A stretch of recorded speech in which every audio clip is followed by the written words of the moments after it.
Hey, this is Sandy. And Randy. And we're here on AT Corner. Being an athletic trainer comes with ups and downs, and we're here to showcase it all. Join us as we share our world in sports medicine.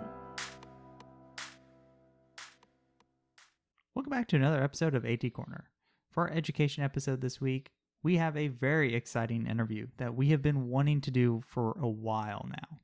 We have someone who is not only the host of AT Chat or Athletic Training Chat, the podcast, not only the author of the AT Daily Journal or the Athletic Training Daily Journal, but also the chairman and CEO of Clinically Pressed, which is a nonprofit focused on health, fitness, nutrition, safety, but someone in our profession who is just sees a vision for our profession. Yes, very passionate. And who is that? We will be speaking with Joel Luedke. He received his Bachelor's of Science in Kinesiology / Athletic Training from the University of Wisconsin-Madison. He received his Master's of Science in Exercise Science from the University of Kansas. And he is also a PhD candidate in Leadership and Administration within Athletics at Concordia University, Chicago. Which is basically what we're talking about. We're talking about self-growth. We're talking about leadership. We are kind of talking about all the things in between. And honestly, the soft skills and kind of things that you don't learn in school, which I feel like we talk about all the time. There are a lot of things that you don't learn in school, but I feel like this specifically, we really delve into what it takes to not only be a good clinician, but a good leader and a good person. Absolutely, 100%. With the experiences that he's had and everything that he brings to the table, we thought he'd be a perfect person to hear from. So without further ado, let's hear from Joel. So I figured, with how the winter's been going everywhere, it's probably a great way to start with some cryo breakers. I think everyone wants to break some cryo right now. What made you become an athletic trainer? I don't have the typical story of, I got hurt. I did get hurt in high school, thankfully nothing major, but I didn't have an athletic trainer. I had no idea what one was, had never heard of it. I remember seeing at a local community college when we were playing some basketball there on their weight room, it said kinesiology on it. I was like, well, that's something I want to do.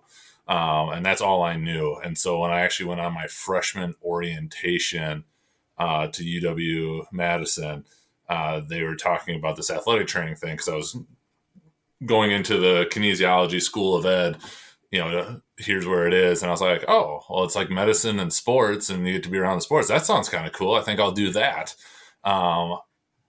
I believe we were like the second accredited class through potentially or something along those lines. But ultimately, I wasn't sure how I was going to get in. It was apply after your sophomore year to start your junior year. I was like, all right, I'm going to sell myself on this letter.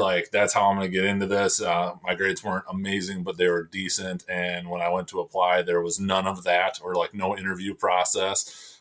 So I was very, very nervous if I was going to get in, and obviously got in. I went through 2.5 years in that, and here I am now. So, and not the classic story, but just kind of fell into it, and it's been good. I've been glad it happened.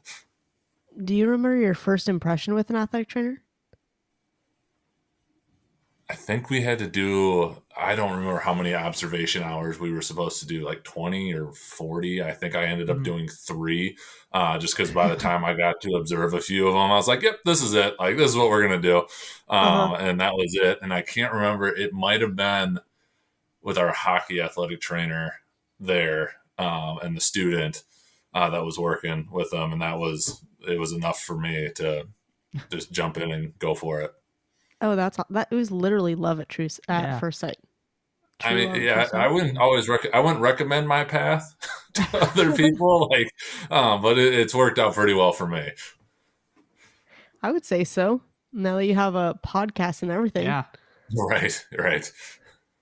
Yeah. You know what's funny though? This is the second time that we've had second time in a row that we've had someone on that hasn't been the quote unquote conventional, finding of athletic training. So that's pretty cool.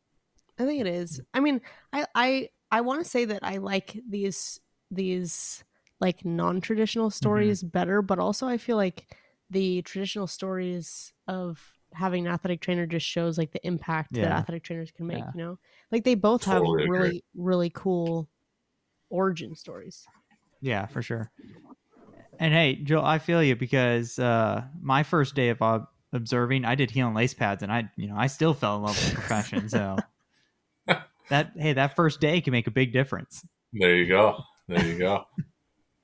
So now that you are an athletic trainer and beyond, what is your athletic training muse? So this is a question we always ask that is a modality, rehab tool, tape, brace, etc. Really any tool of the trade that represents you as a clinician. I spent a lot of time trying to figure this one out, so I came up with two answers in case you guys are like, the first one doesn't cut it. I truly feel like the amount of things you can accomplish with just your hands in terms of care and treatment and even rehab is probably the most valuable thing you can have. I've got two soft tissue heavy early in my career, worked with a lot of track and field, if that explains it to people listening, and then kind of came around more so to with the rehab stuff. But if I had to pick one, like that's what I was told by a bunch of people, and I couldn't agree more with them that allows you to do so much, and it's worth getting really good in a bunch of different ways just by able to use what you have. So that would be my one. And then if that doesn't cut it, some version of a functional trainer. If I had the budget for it, the Kaiser version, just because it is so adaptable and adjustable, and you can do almost anything with it if you just get a little creative. I think that would be probably my 1A and 1B. Man, just a little creative. I feel like just a little creative and adaptable just defines athletic training For sure. Exactly. Yeah. Also, absolutely. The hands for the muse is becoming fairly common. I would say that explains athletic training and I love that one too, because I feel like it's something that I wouldn't have thought like ever, but every time anyone brings up like that answer, I'm like, that makes so much sense. Like you really can do so much, and like the healing touch when you actually are able to make an impact on someone with like manual therapy or soft tissue, like you were saying, it makes such a difference. And it highlights the art of athletic training, just going off of feel and what you can do with your hands and skill wise. So for sure, you can cover the whole spectrum of the profession, almost all right there. 100%. So at AT Corner, we like to blend evidence with experience. So do you have maybe a story, an experience, or a case study about growth of yourself, other athletic trainers, or even the profession itself? If kind of the evidence and everything like that. So getting back to track and field example, I dove deep between my work with track in grad school and then kind of my first real job coming out. We were a very distance heavy program, the one that I worked with. And so a lot of chronic overuse. So I just started reading every article I could find on IT band syndrome, and all the common things that you deal with. But IT band syndrome is always, one of those that it's just like, there never seems to be a good way. And so digging into the evidence, and you read one study that hip strength is what you got to do. You got to focus on hip strength amongst other things. And then you read the next study and it says hip strength doesn't do anything. Like if you go and you almost read all of it, it's like, well, what do I do? Just sit there and stare at the person and we're eventually going to heal up. And so that for me was really kind of like, okay, what makes the most sense to me and how this goes? Is hip strength going to cure, quote unquote, IT band syndrome? Maybe, maybe not. Is it going to make it worse? Probably not. Does it have the opportunity to make that person better? I could argue that it does. Risk versus reward is pretty low in the risk side. And so that for me was really kind of coming along to the like evidence-based continuum, or people have said the evidence-based tripod, and kind of taking all of those things in with that. And I, at one point early in my career, thought, I'm going to make kind of my template, my protocol for, all these injuries, and just as I've evolved over time, I've kind of focused on this idea of like, I've got structured principles of what I think works best for any given injury, but I have a lot of flexibility in that. And that comes down to the patient and everything else, that nobody's ever in the exact same spot.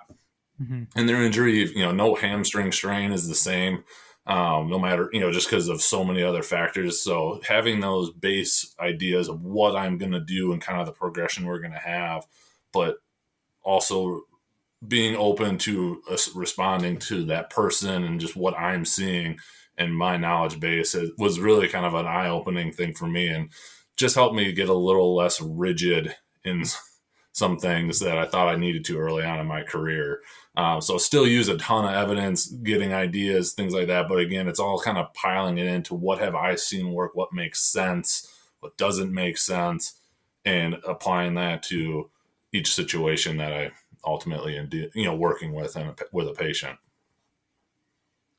I think that's one of the hardest things for a new clinician, a student, a new clinician, a young clinician to grasp, is the time that it takes to actually see things over and over and over again, so you can build your own experience beyond just years of experience, but experience within like a certain injury or a certain condition. I was just having this conversation with the student I'm precepting right now. Is I just asked the question, what makes an athletic trainer good, or what makes potentially one, quote unquote, better than another, however you want to define that. It's a tough thing to define, and for me, I'm like, if we're talking specifically the treatment kind of rehab side, it's, you've got kind of the spectrum of, after the injury, here's the pain control, range of motion, strength, up to functional activity, return to play.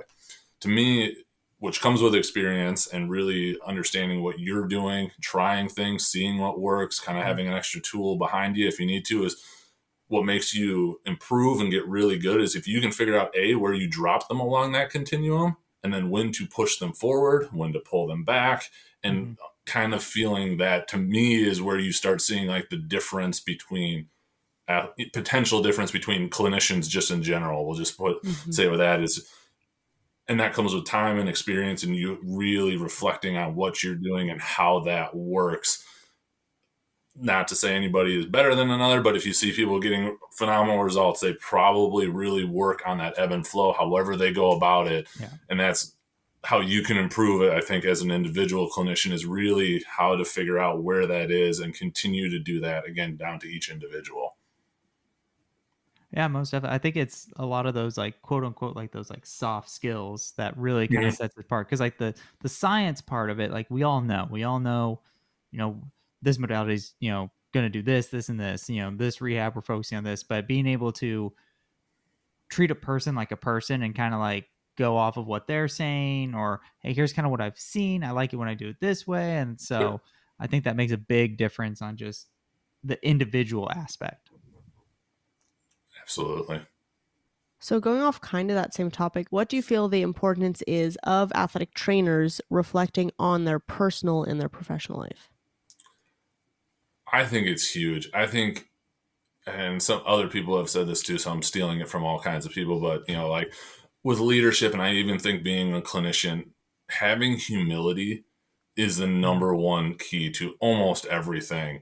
The ability that if a situation isn't going the way you want it to, or the patient wants it to not jump to every other factor outside of what you can control and ultimately yourself. And that comes to that kind of self-reflection piece. If something isn't going right, stepping back, okay, what do we need to do? I think what I screwed this up a ton when I was a younger athletic trainer, and still saw it with the younger staff of like, you can treat all you want, but if you're not modifying their participation or how you're progressing them back, it might not mean anything. And that's a hard thing to work through, because you're dealing with a coach and the athlete wants to get back, and there's a lot of factors there. But being able to reflect on that, are you truly doing everything, or are you just throwing another modality at it? Are we trying to address everything that possibly is going on that could be contributing to that? And so I think professionally, that's huge to just be able to sit back and look at that, or even on that reflection, are we progressing them fast enough? Or could we bypass some basic simple throwers 10 things because we're not post-surgical where we've got to slowly build them up. We're at a different place. So are you doing the best rehab you can for their current situation? And always having that self-reflection. And then again, personally, just with all the interactions, we never know rarely do we know what's going on in another person's life or what they're also dealing with outside of that injury. And especially for anybody, I mean, really in any setting, absolutely any setting. I've seen it more so in the clinic now with just more general population, if you will, patients. Like, there's some people that come in that have some stuff going on in their life. And so to sit there and get annoyed with them that they missed a PT session, like, some of these people can't miss work because that's a payment of something. It's a different stressor than it is for the collegiate or the high school athlete, not to belittle those stressors at all, because they're also very prominent. And so again, trying to make sure that you're reflecting on that, you're doing what you can to make it work for them, meeting them where they are. I think that humility and that self-reflection is just absolutely key to life and just being a good professional as well, in my opinion. I feel like self-growth and self-awareness kind of go hand in hand too. Whereas I feel like people think that they're self-aware. Yeah. But I don't think until you actually are self-aware do you realize how unaware you are. And it's hard. I was reading a book. It's called Quit by Annie Duke, and she's talking about kind of like accountability partners, basically people that you are willing to call you out. And honestly, I don't have one of those. I've got buddies, and they like to play devil's advocate, which helps, I think, with it. But I think that's such a hard thing because, all of us can think we're self-aware, myself included, and it's really hard. I think we see it a lot on social media with it. Like, I've seen people post things and it's like, I think if you would have sat on that for an hour or a day, that probably wouldn't have been what you posted. And I very much try and do that. Anytime I post is, am I going to regret saying this tomorrow or in 10 years, if I'm up for something big, if somebody goes back and reads this, are they going to understand what I said in the way that I meant it and not in a bad way? We see that happen to people all the time. People go digging through their old Twitter, things, and we get caught in something we probably shouldn't have done. And it's so important. But yes, sometimes having that extra person to help you realize that can be useful. So kind of right along those lines, like going down that road, what would you say to someone who maybe doesn't feel that self-reflection is super important to just them developing as a person? I just don't understand, really see how you can keep growing as a person. Though I'm not that old. I'm 38 this summer, so I'm getting older, but not that old. Not wise by any stretch of the imagination, but just even like thinking back to my grad school days, like I thought I had it figured out.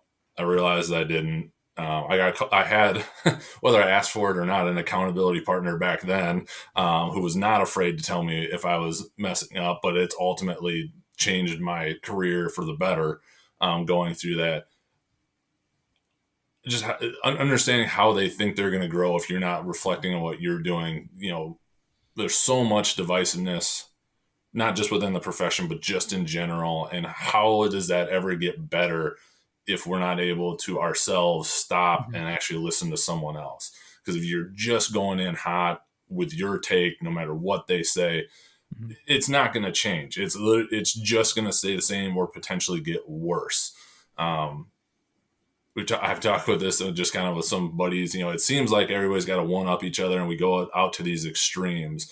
And at some point, I don't know, hopefully sooner than later, I feel like that has to come back to the middle, because you can only in theory go so far, hopefully, before that goes through. So I just would encourage them to, stop and think, because you might be able to understand someone better and focus on that part of it, asking yourself why you believe something or what it is, or do you truly understand it before you go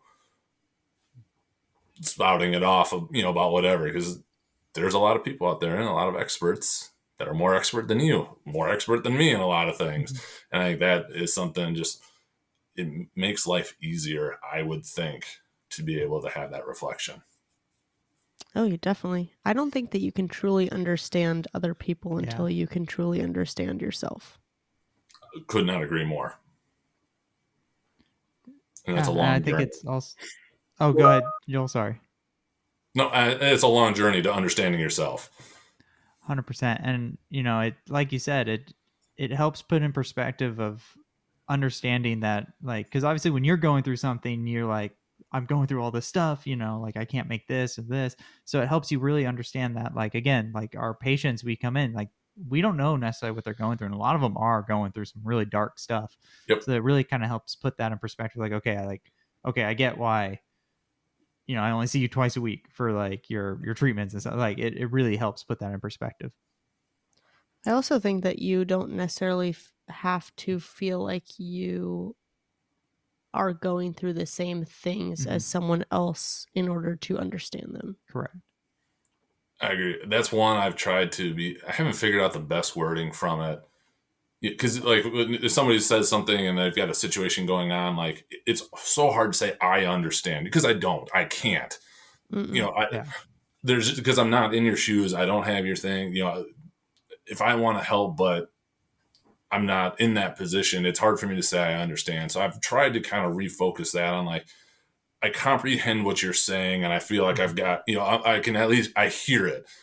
From my vantage point, here's where I see some potential things. Obviously, I'm not there. I don't have those specifics, and it's easier for me to say because, again, I'm not there. But I very much tried to avoid that. Like, I understand where you're coming from, because I can't fully. I just can't. It's just me trying to apply broader things to you for you to then take away and apply it to yourself. And again, that kind of comes down to that self-reflection, because again, no two instances are the same, and just saying that this worked here doesn't mean it's going to work there.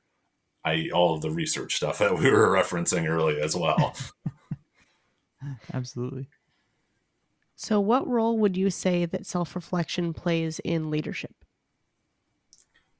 Back to kind of what I said earlier, I think it's number one in that humility. I get on this high horse, and sorry if I'm going to now, because I think we're going to go for it. I grew up playing basketball. That was my favorite thing when I was growing up. And One mixtape was a big deal, if people have heard of that. And so within And One and this tour, they all had nicknames, all kinds of different nicknames. And one of the things that they always said on that is, in that world, you don't give yourself a nickname. It is given to you. So you don't get to call yourself this. The group gives it to you. And I very, very much believe that is the exact same thing with leadership, and having that awareness that without people following you, you're not technically a leader, in quotes. You can definitely have a leadership mindset and want to be a leader. Absolutely. Like, that is, everybody should be if that's of interest to them, should be striving for that in whatever way that fits their life. But it drives me absolutely nuts to no end to hear people in administrative positions that, yes, they earn those and, they got there, absolutely, refer to themselves as just leadership without, you can call yourself administration. It is up to the people that are underneath you, working wise within the organization, to basically designate you as a leader. And that may not be explicit. I don't walk up to my boss and be like, I consider you a leader. Like, I don't necessarily do that. Or like our local CEO, because let's be honest, I don't get a meeting with him anyway. But like,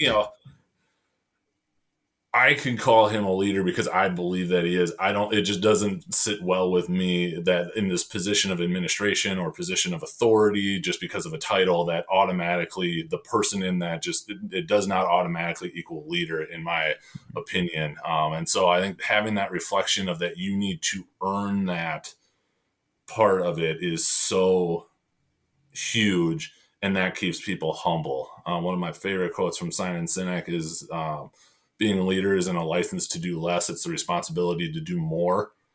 And it's hard. Leadership it's easy, simple, but it's hard. And that is, again, I think where self-reflection comes in there of how are you serving, taking care of, and ultimately then leading those people below you, and with the focus of them, you wanting them to see you as that person. So, kind of like including that self-reflection, what other key characteristics would you consider like quote unquote good in a leader? Again, that humility will be number one. I'm big on some kind of combination of the servant leadership / transformational leadership, where the focus is really on the people that you are leading. I think the world today, the generations, however we want to define those, are demanding that. I think that is huge with it. Communication is huge. I think you can solve so many things from a leadership position if you just keep people informed. And it's a fine line of bombarding them to the point that they're now ignoring it because it's too much.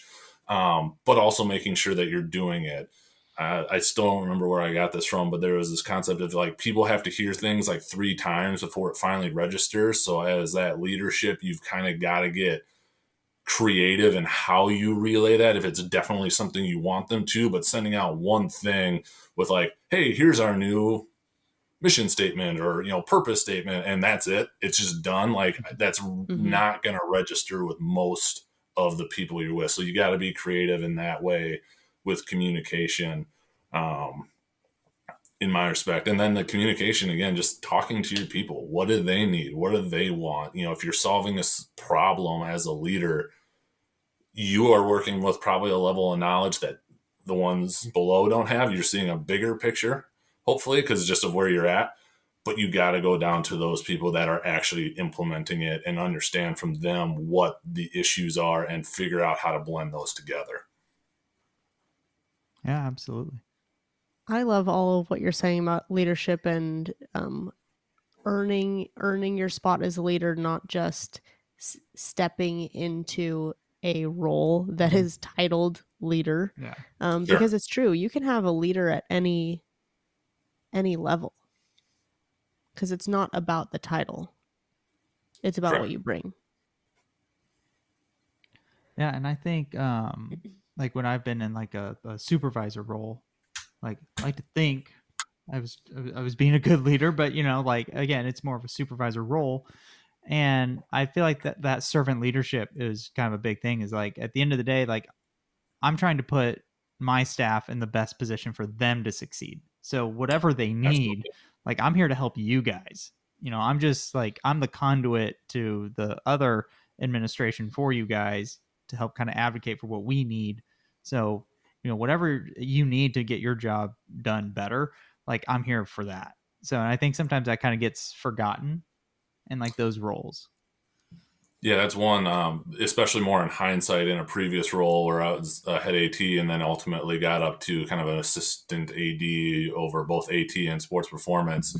I see it more clearly now, obviously, than I did then. I wish I could go do a few things differently there. But it's, figuring out what the goals are of everybody that works within those departments, and then how can we take those and maybe that work those into like my bigger goals, which we obviously want to have bigger goals across the department for everybody.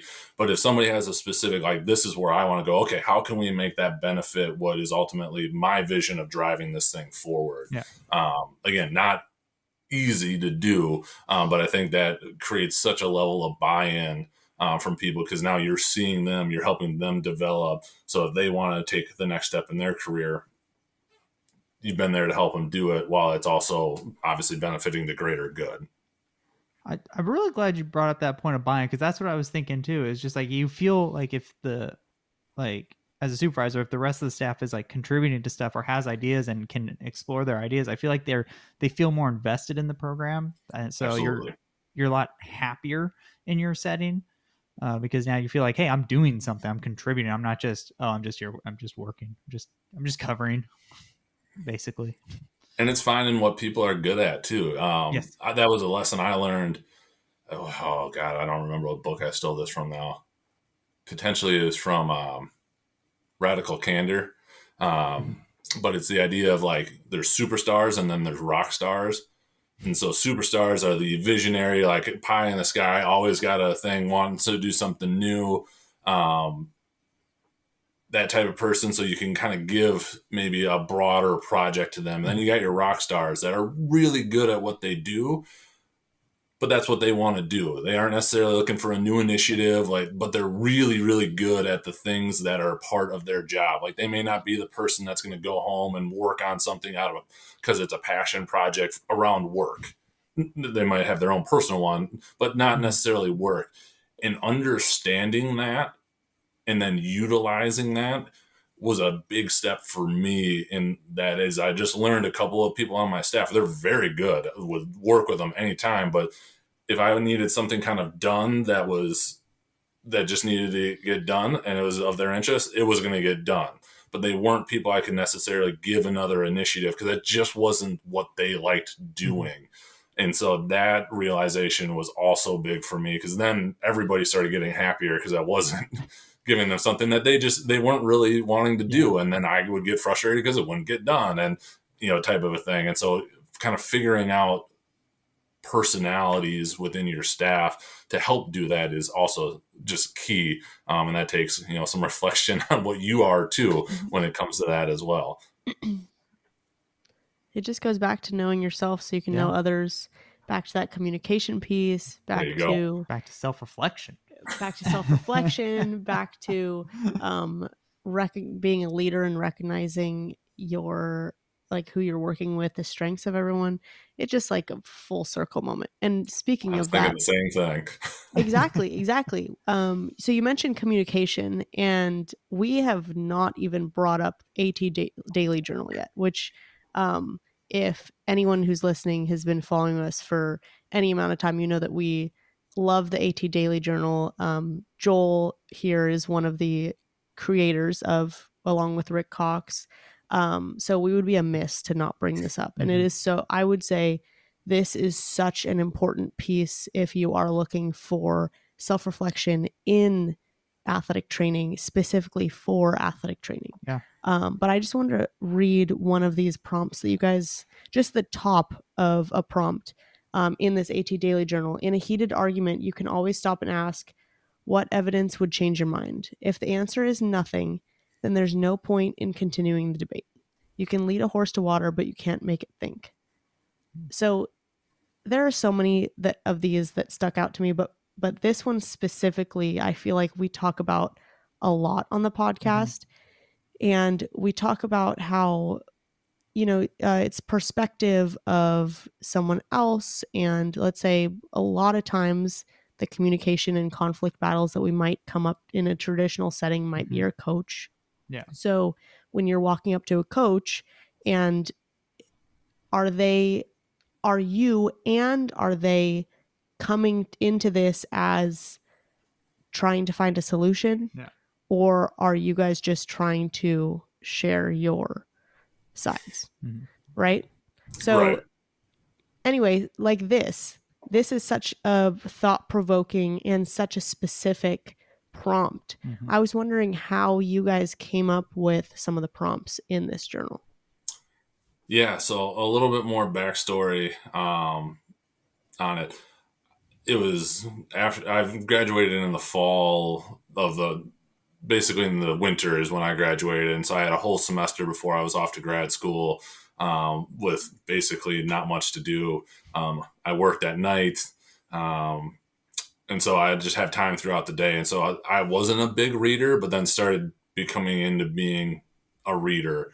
And so with every book I read, because I'm a huge nerd, anything I highlight in it, I write down the page number on a note card, which is my bookmark. And then when I'm done, I will literally go back through the book, and anything I highlighted, I type into a Word document. And I mark what page it's on. So I always have it, which I do it, which it can be kind of a waste of time at times. But under the guise of if I ever need to go back and search for something, now I don't have to page through the book. I can just search through a document. And it's been more useful than I thought in some schoolwork, which has also just been vindication for me to keep doing it. And so I had all of these documents, and then Rick and I connected via social media. Just found out we had a lot of commonalities. Big reader, he is as well. So we'd share books back and forth. And then I don't remember exactly what prompted it. I think maybe one of us had just read a Ryan Holiday book, and Ryan Holiday had the Daily Stoic, which is another journal just based off of Stoicism with some prompts. And so I think I threw it out there to him just because we both had read so much.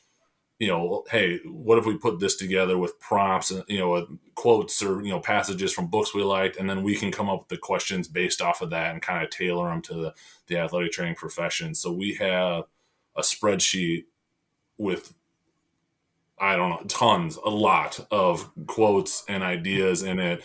A lot, half maybe that we didn't use. Wow. With that, we just kind of threw them all in there, and then we both started going through, and it's like, I really like this one. I think this could fit, and started coming up with questions on it, and then started organizing it. We kind of broke it into different categories, so we had a little bit of everything. Tried to focus more on some specific ones like leadership and some of those other ones. So that's how it came to be. And then it was a lot of just sending documents back and forth, editing until it all kind of came together at the end. So that was the prompt for it. So it was just really utilizing a lot. For me, it was nice because I had all these things. So I was just searching through these documents, basically reading through. I think Rick was actually like going back and paging through books that he liked and pulling some things out. So that's ultimately how we found the content to put in it. Wow, that's awesome. It's really paid off. I feel like there's so many great, and because you guys put the sources on each one, like I feel like that too, if we really liked one, we can know where it came from, and we can go more into that if that's something that we want to do. But I really like the idea of this too, not only for yourself, but like I want to take it to work, and we have like if we have downtime, we have a lot of students, and so some of these are really great for not only like self writing down like reflection, but also like discussing in a group and also hearing other people's opinions. Totally agree. That was kind of the prompt. I think that's what we said it in kind of our little intro to it. It's a lot of the things that we wish somebody would have said to us when we were younger, because I think it would have saved me. I joke with my students, I feel like I'm 10 years behind where I could be, both in practice and just kind of in general, because I didn't, at my fault, I will just put it at my fault, of like, I didn't ask for it. I didn't seek it out. And I wish I would have. Like, reading some of these books, like, you just feel like you're getting called out in a good way. Because again, you're reflecting on what you're reading and applying it to you. And it's just like, oh man, like I do that. Like, I can't do that anymore. Like, I gotta be, like that. Oops. Like, I'm that person that this book is talking about right now. And so really, I wish it would have been something I had early on in my career, because I think it would have saved a lot of headaches. Still a lot to learn in the moment, but at least I would have maybe had some guidance, self-given guidance of how I would want to deal with stuff instead of trying to figure it out in real time. I mean, also, I feel like timing wise, there's a certain, the same, you can read one thing and 1 year, and you can read it 20 years later and realize that it has a completely different impact on you. Yeah, absolutely. So it could also be a timing thing. Like, were you ready to hear so-and-so? Right. Or and that's always my encouragement to any students is, I'm telling you this now because I screwed it up, and I'm just trying to save you from going through it. Like, you're going to run into your own.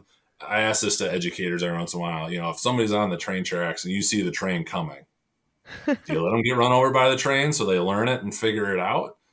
Or do you push them out of the way and say, you almost just got run over by a train. I know this because I survived it and did the same thing. Here's why. Now you're probably going to get run over by a train at a different point, but maybe it's further down the track. So then, Right. it's a different learning thing, and it's a balance. It's situational, but that's where I kind of have spun it to them as, I'm doing this because you don't need to go through this process because I did, and now we're just trying to ultimately make it better. So that's not a thing anymore, or whatever it may be. So on your podcast, AT Chat, you asked us a very good question about where do you see the profession going in 5 years. So we decided we wanted to turn it around onto you. So where do you see the profession going in 5 years? I think it's encouraging overall, but I think there's a lot of work to be done. I have multiple from like a service standpoint. We got to continue to flip the idea of that. It's you need to serve the profession. Yes, people need to do that because without it, nothing happens. But how does that association at any level serve back to you? It's a mindset that's changed. It's got to just be a kind of a flip of the script, if you will. I think that'll be huge, and that's being demanded, and hopefully it's being heard. I know just in our state association, we're having way more discussions on that, which I think is great that they're happening now. What are we going to do to deliver that? I think the expansion into other areas is huge. It's good for the profession. There's just too many skills that we have to not be able to serve these different populations, industrial, tactical, all the different ways that you go. I think there's just a mindset ATs have that can be really valuable in terms of how a lot of these, populations are approached in kind of a different way. We had a thing with that with the local fire department and our occupational health team kind of wanted to be involved. And it was just interesting to see because from occupational health, they're looking at it's their occupation. They are firefighters like that. And it's that we were looking at them as tactical athletes. And so just a different mindset with the same general goal, but different mindset of how we would approach it.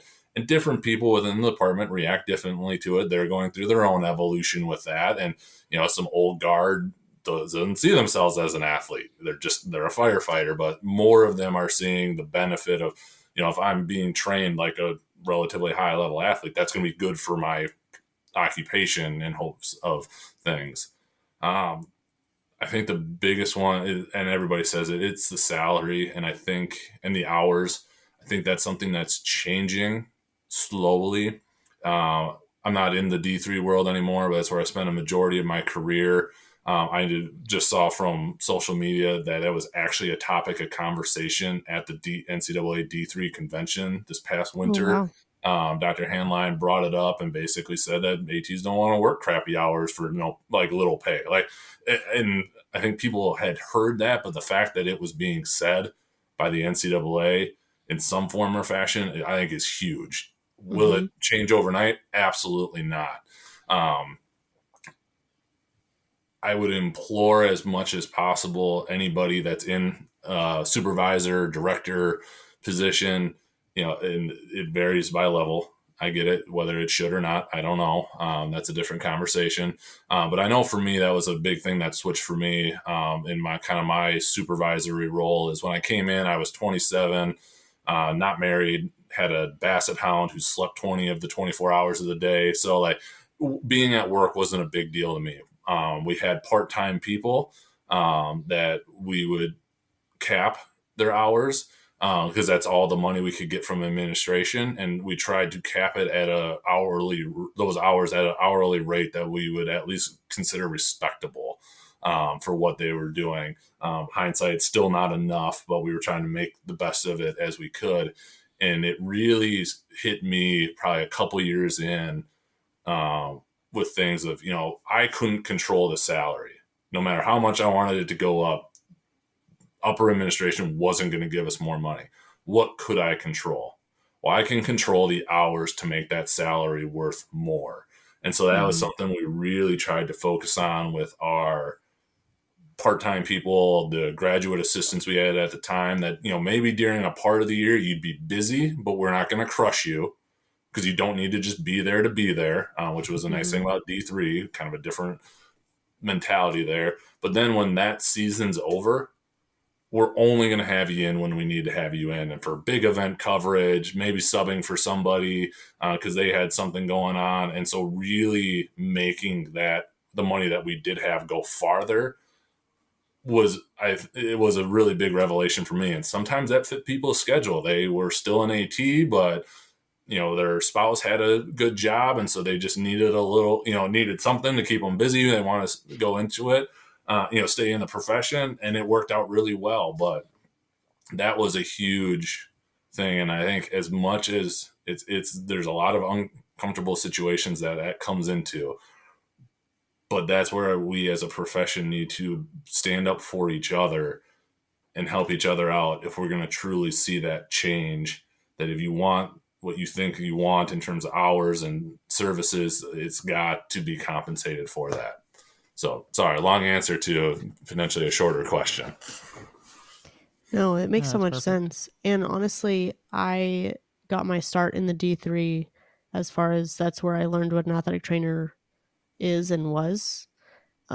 So for me, I think that my life now is completely different than what I expected of an athletic training profession, because the D3 level I still see is struggling with trying to get good salaries for their athletic trainers. And it's always more with less resources. A school had 3 sports, but no support to the AT staff. And I had this discussion a lot with our AD of what is valuable to them. And then this gets into kind of like the stakeholder value and AT value discussion. Is it the care and the services we can provide? To me, that is our value. The Mhm. rehab, the treatment, the injury evaluation, all of that Mm-hmm. is, I don't know, it's not more important, but I think it's more value than coverage at Mm-hmm. a practice that isn't deemed, high risk for a lot of things. Like, I don't need to be there at the Sunday evening, batting cages because that's the only time it was available, unless there was some absolute reason to be there. But that's, the care versus coverage model, I think, is a really Right. big discussion. And what do those stakeholders, ADs, things like that, truly see as valuable? In my experience, it seems to be the coverage, Mhm. even though I don't agree that that is the most valuable thing about our profession. It's a big thing, absolutely. But that's where I think you get people really to burn out, because there's never enough space for all the teams. They all want to practice as much as possible. And that ends up you being there first thing in the morning till the last thing at night. Yeah.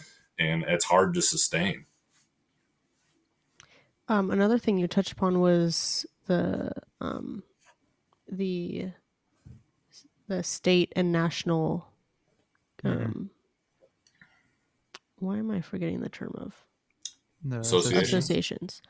I know you guys just did a podcast that I haven't listened to yet, but I'm really excited to, about NATA and deciding to be a member or not.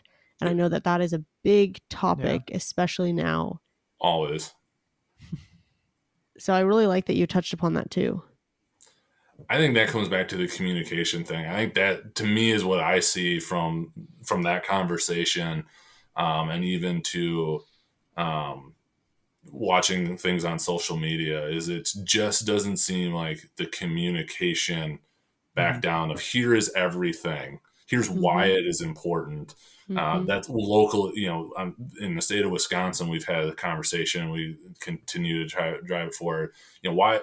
What does membership get from us? Well, the legislative efforts are really our biggest one. We were able to remove the physician protocol form, so we don't technically have to work under a physician anymore in the state of Oh, wow. Wisconsin.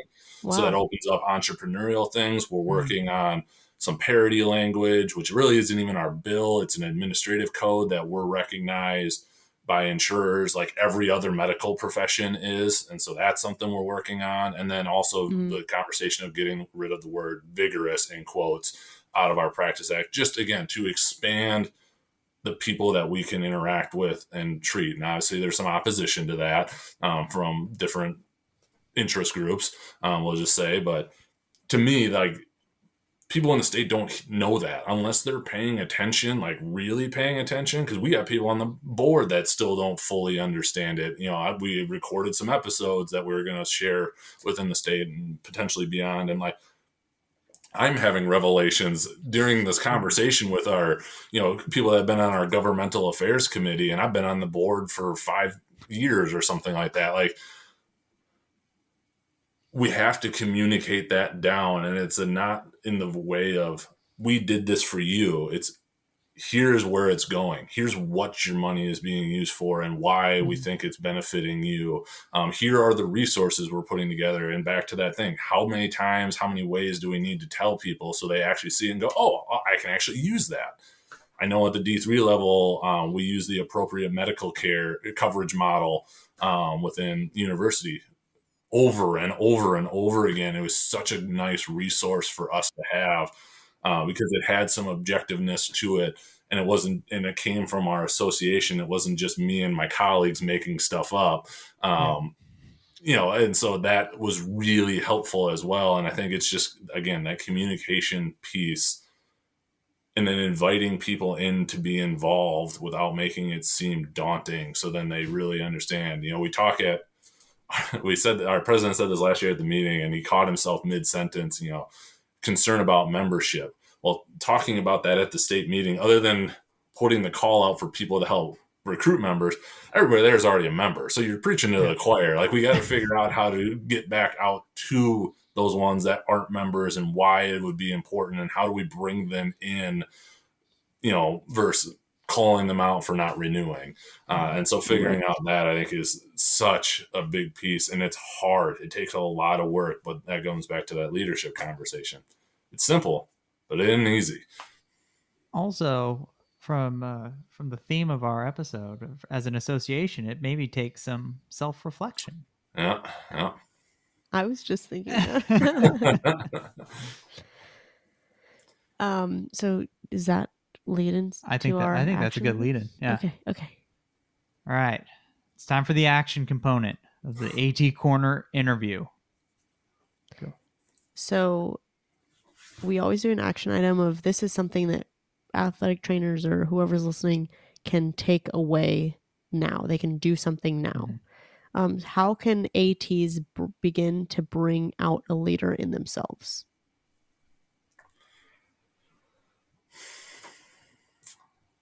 That is a great question. We're going to keep with the theme of just start with sitting and self-reflecting of what leadership means to you. What have you liked? What have you not liked in your own experience under people or when you've led before?